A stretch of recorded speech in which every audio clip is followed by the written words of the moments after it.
नमस्कार। हमारे चैनल वेदांत में आपका स्वागत है। दोस्तों, शैक्षिक दर्शन की दृष्टि से विश्व में भारत का स्थान सबसे ऊपर आता है। 18 पुराण तथा 4 वेदों की रचना का स्थान भारत ही है। महर्षि वेदव्यास द्वारा रचित भगवद गीता संपूर्ण विश्व में अविवादित तथा सर्वमान्य ग्रंथ है। दर्शन का मुख्य आधार गीता को ही माना जाता है। यही कारण है कि भारत भूमि में शैक्षिक विचारों की एक लंबी श्रृंखला ने जन्म लिया। उनमें से विवेकानंद, टैगोर, महात्मा गांधी आदि का उल्लेखनीय योगदान है। स्वामी विवेकानंद का जन्म एक ऐसे वातावरण में हुआ था, उनमें धार्मिक भावना बचपन से ही मौजूद थी। बचपन में नरेंद्र नाथ का स्वभाव चंचल था और उनकी बुद्धि अत्यंत प्रखर थी। विद्यार्थी जीवन में विवेकानंद अपने व्यक्तित्व के कारण सबके प्रिय बन गए।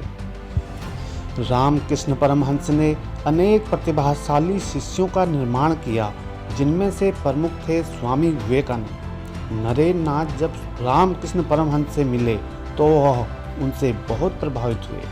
6 वर्षों तक गुरु रामकृष्ण परमहंस के संपर्क ने स्वामी विवेकानंद में चिंतन के नए द्वार खोले और धीरे धीरे अपनी साधना, तपस्या और निरंतर अध्ययन से नरेंद्र नाथ से स्वामी विवेकानंद बन गए। गुरु रामकृष्ण के दिवंगत होने के पश्चात उनकी स्मृति में स्वामी विवेकानंद ने रामकृष्ण मिशन की स्थापना की। स्वामी विवेकानंद ने अपने व्याख्यानों और चिंतन से यह सिद्ध करा, यदि वेदांत को आधुनिक आवश्यकताओं और मूल्यों से जोड़ा जाए तो भारत की अनेक समस्याओं का समाधान संभव है। स्वामी विवेकानंद ने देश विदेश में घूमकर भारतीय संस्कृति को उसके सही रूप में लोगों के सामने रखा तथा भारतीय दर्शन, धर्म एवं संस्कृति की सही स्वरूप दुनिया के सामने प्रस्तुत किया। हम स्वामी विवेकानंद के अनुसार समझने की कोशिश करेंगे कि शैक्षिक सिद्धांत क्या होने चाहिए। स्वामी विवेकानंद के अनुसार व्यक्ति के मन में शिक्षा का प्रकाश पहले से ही विद्यमान है। जहाँ तक हो सके विद्यार्थी जीवन काल में ब्रह्मचर्य का पालन करना चाहिए। विद्यार्थी को स्वयं पर अनुशासन रखना चाहिए। व्यक्ति के विचार और आचरण में शुद्धता होनी चाहिए। विद्यार्थी का सर्वांगीण विकास हो, ऐसी शिक्षा होनी चाहिए। इस बात को हमेशा याद रखें, छात्रों को कोई सिखा नहीं सकता, वह स्वयं सीखता है। ज्ञान तो व्यक्ति में पहले से ही मौजूद है, बस उपयुक्त वातावरण की आवश्यकता होती है। शिक्षक और शिष्य के बीच घनिष्ठ संबंध होना चाहिए तथा शिक्षक को शिष्य के साथ सहानुभूति एवं स्नेहपूर्ण व्यवहार रखना चाहिए। छात्र के आध्यात्मिक विकास के साथ भौतिक विकास पर भी ध्यान देना चाहिए। स्वामी विवेकानंद के अनुसार शिक्षा ऐसी होनी चाहिए जो व्यक्ति को पूर्णता की ओर ले जाए। एक विद्यार्थी के अंदर जो शक्तियाँ वह उन्हें पहचान सके। शिक्षा ऐसी होनी चाहिए जो विद्यार्थी के शारीरिक, मानसिक, बौद्धिक, आध्यात्मिक, नैतिक एवं आर्थिक विकास में सहयोग दे सके तथा विद्यार्थी के अपने संतुलित विकास के लिए अनुकूल वातावरण दे सके।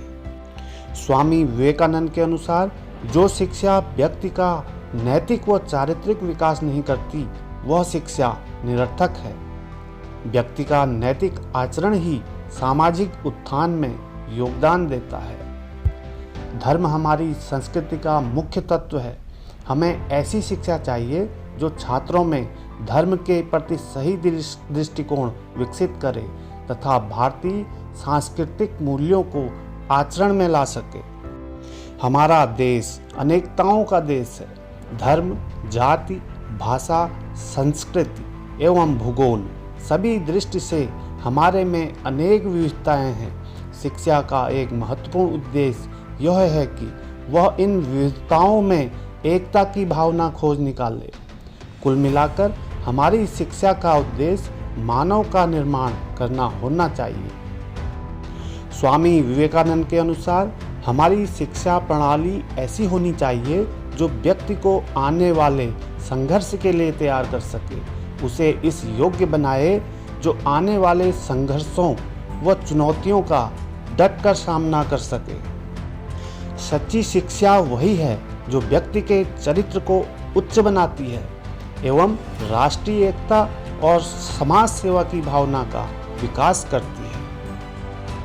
शिक्षा ऐसी होनी चाहिए जो व्यक्ति को स्वावलंबी बनाए और उसमें आत्मविश्वास की भावना का विकास हो। सिर्फ पुस्तकों को पढ़कर परीक्षा में उत्तीर्ण हो जाना शिक्षा नहीं है। स्वामी विवेकानंद जी के अनुसार छात्र को ऐसा वातावरण देना चाहिए कि वह स्वयं सीख सके, छात्र के सीखने की क्षमता का सम्मान करें तथा छात्र को स्वतः शिक्षित होने दें। दोस्तों, आज के लिए इतना ही। मिलते हैं एक नई कहानी के साथ। धन्यवाद।